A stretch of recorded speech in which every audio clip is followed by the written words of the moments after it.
Assalamualaikum warahmatullahi wabarakatuh. Saya di sini akan menyampaikan mengenai materi akhlak tasawuf yang berjudul kedudukan dan tujuan tasawuf di dalam Islam.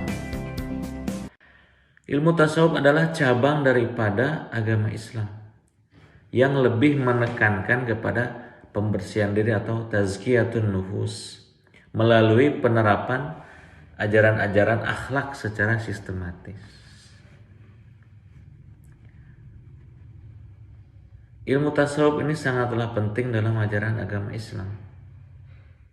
Karena syariat saja tidak cukup tanpa adanya tasawuf. Begitu juga tasawuf tidak cukup tanpa adanya syariat. Jadi antara syariat dengan tasawuf ini dua perkara yang saling berkaitan dan tidak bisa dipisahkan. Seorang ulama mengatakan, man tafaqqaha wa lam tasawwafa faqad tafassaqa. Wa man tasawwafa wa lam tafaqqaha faqad tazaddaqa. Wa man jama'a bainahuma faqad tahaqqaqa. Artinya, barang siapa yang belajar ilmu fikih tanpa belajar ilmu tasawuf, maka dia akan menjadi fasik. Apa itu fasik? Di antara maknanya adalah orang yang terus-menerus di dalam perbuatan dosa kecil dan pernah melakukan dosa besar dan tidak bertaubat. Jadi orang yang belajar fikih saja, syariat, tanpa belajar tasawuf, maka dia akan menjadi orang fasik. Wa man tasawwafa wa lam tafaqqaha faqad tazandaqa. Siapa yang belajar tasawuf tanpa belajar fikih, maka dia akan menjadi orang zindik. Apa itu orang zindik? Di antara maknanya, orang zindik adalah orang yang menampakkan keislamannya tetapi menyembunyikan kekafiran dalam hatinya. Maka yang baik yang mana? Wa man jama'a bainahuma faqad tahaqqaqa. Barang siapa yang mempelajari keduanya, ilmu fikihnya, ilmu tasawufnya, sungguh dia sudah mencapai hakikat ilmu. Jadi antara tasawuf dengan fikih ini tidak bisa dipisahkan. Kemudian dari mana sumbernya ilmu tasawuf ini? Sumber ilmu tasawuf ada 3. Yang pertama, ayat-ayat Al-Quran atau kitabullah. Yang kedua, hadis Nabi SAW. Di antara yang terkenal adalah hadis mengenai ihsan. Anta budallaha ka'annaka tarahu fa illam takun tarahu fa innahu yaruk. Beribadahlah kamu kepada Allah seakan-akan kamu melihatnya. Kalau kamu tidak mampu, maka seakan-akan Allah SWT melihat kamu, merasa dilihat oleh Allah. Itu diantara hadis yang terkenal. Kemudian yang ketiga, sumber tasawuf daripada kehidupan para sahabat Nabi radhiyallahu anhum ajma'in. Di dalam ilmu tasawuf ada beberapa tahapan-tahapan atau yang disebut sebagai maqamat. Jadi di awal kita sudah menerangkan bahwa tasawuf ini cabang daripada agama Islam yang lebih menekankan kepada pembersihan diri melalui penerapan ajaran-ajaran akhlak secara sistematis. Maka dalam ilmu tasawuf ini ada tingkatan-tingkatan atau maqamat. Tingkatan-tingkatan tersebut yang pertama adalah taubat. Tingkatan pertama adalah taubat dalam tasawuf. Kemudian tingkatan kedua adalah zuhud. Zuhud ini maknanya luas. Di antaranya zuhud ini tidak suka dunia, tidak cinta dunia. Dan ini sering disalahartikan. Zuhud ini perasaan dalam hati bahwasanya orang tersebut tidak cinta dunia. Walaupun dia kaya, tetapi bisa saja dalam hatinya tidak cinta dunia. Seperti Nabi Sulaiman alaihissalam. Beliau raja yang kaya raya, tetapi beliau tidak cinta dunia.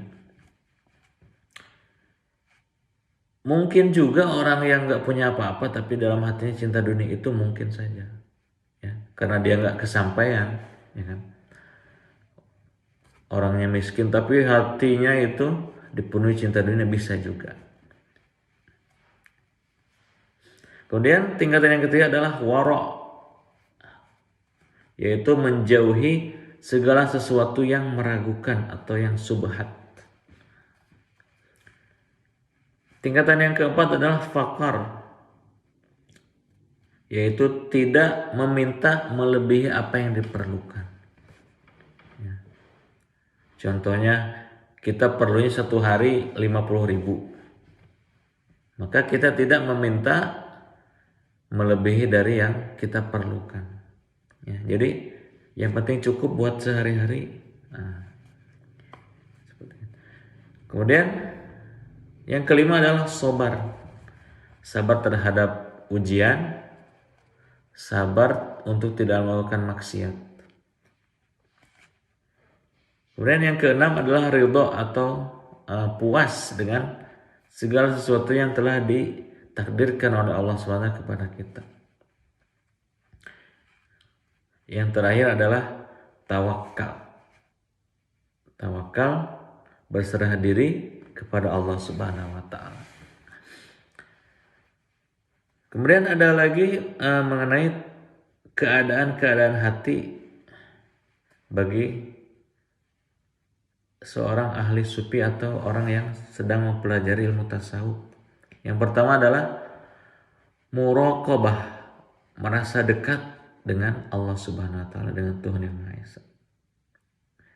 Kemudian yang kedua mahabbah, cinta, ada perasaan cinta kepada Allah Subhanahu wa taala dan kepada makhluknya. Yang ketiga adalah khauf, takut akan siksa Allah Subhanahu wa taala, ya, takut melakukan dosa. Kemudian yang keempat adalah roja, ya, berharap kepada Allah Subhanahu wa taala. Jadi antara khauf dan roja ini harus seimbang, tidak boleh lebih besar khaufnya sehingga nanti dia putus asa, dan tidak boleh lebih rojanya, berharapnya, sehingga dia nanti jadi sombong, kurang ajar. Jadi antara khauf dengan roja ini harus seimbang. Seperti syair, kita sering mendengar syair kan, ilahi lastulil firdausi ahla wal aqwalan naril jahimi, ya. Itu diantaranya syair yang mengandung rasa khauf dan roja. Kemudian yang kelima adalah syauq, yaitu rindu. Yang keenam ins atau kelembutan. Yang ketujuh tumakninah, merasa tenang, tentram hatinya, ya. Walaupun tinggal di gubuk yang reyot, ya kan. Kendaraannya sepeda ontel, makan sehari sama sambal sama ikan asin, tapi hatinya Allah SWT berikan ketenangan, ya. Yang kedelapan adalah musyahadah, yaitu menyaksikan. Yang terakhir adalah yakin terhadap janji-janji Allah Subhanahu wa taala, yakin terhadap surga, neraka, dan segala macamnya. Nah, kesimpulan yang bisa saya sampaikan dari materi ini bahwasannya kedudukan dan tujuan ahli tasawuf dalam Islam sangatlah penting dan tidak bisa dipisahkan. Adapun orang yang menganggap ilmu tasawuf ini adalah ilmu yang sesat, maka itu disebabkan oleh oknum-oknum yang tidak bertanggung jawab tadi, ya. Seandainya orang itu mempelajari tasawuf dan mempelajari fikih, ya. Tasawuf ini perasaan membangun jiwa, kalau fikih ini membangun zohirnya, tata caranya, ya. Jadi kalau setiap orang yang mempelajari kedua ilmu tersebut, insya Allah hidupnya ini akan lurus, ya. Adapun sufi-sufi yang dikatakan orang tidak beres atau itu mungkin tidak seimbang di antara kedua ilmu ini. Wallahu a'lam. Jadi bagaimana kita belajarlah, ya, belajar bagaimana menyeimbangkan keduanya. Ya ngaji tasawuf juga, ya juga ngaji fikihnya juga. Maka biasanya kalau di pondok-pondok pesantren ini pasti dua ini ada kajian, ada fikihnya, satu minggu tuh ada tasawufnya. Jadi dua-duanya bareng gitu. Seperti motor yang mempunyai dua roda. Nah, mungkin itu saya bisa saya sampaikan. Semoga apa yang saya sampaikan bisa bermanfaat untuk teman-teman dan diri saya sendiri. Wabillahi taufiq wal hidayah. Wassalamualaikum warahmatullahi wabarakatuh.